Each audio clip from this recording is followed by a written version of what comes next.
The Upanishads, in two parts. Part 1, translated by F. Muller.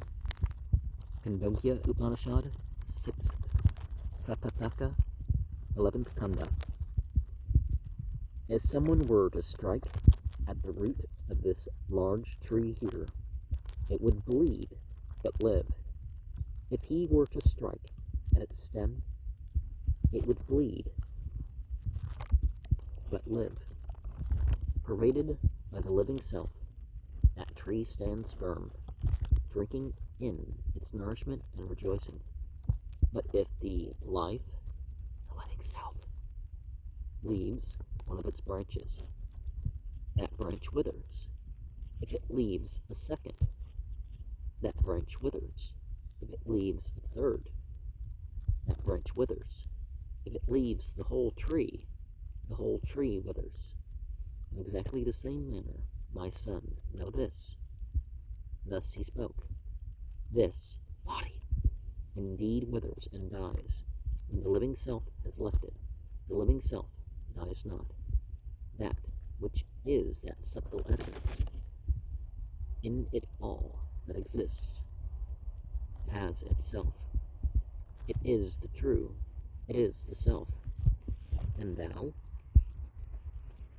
Ketu, art it.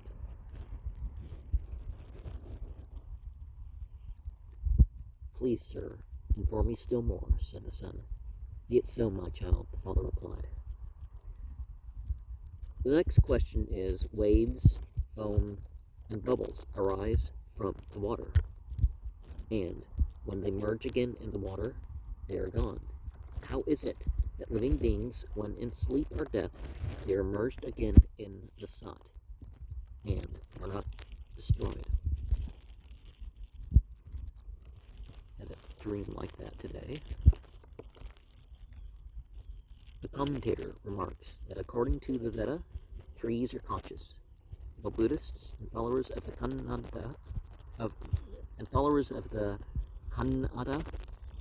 hold them to be unconscious. They live because one sees how their sap runs and how it dries up. Just as one sees the sap in a living body, which, as we saw, was produced by food and water. Therefore, the simile holds good. Life, or more correctly, the living self, pervades the tree as it pervades man.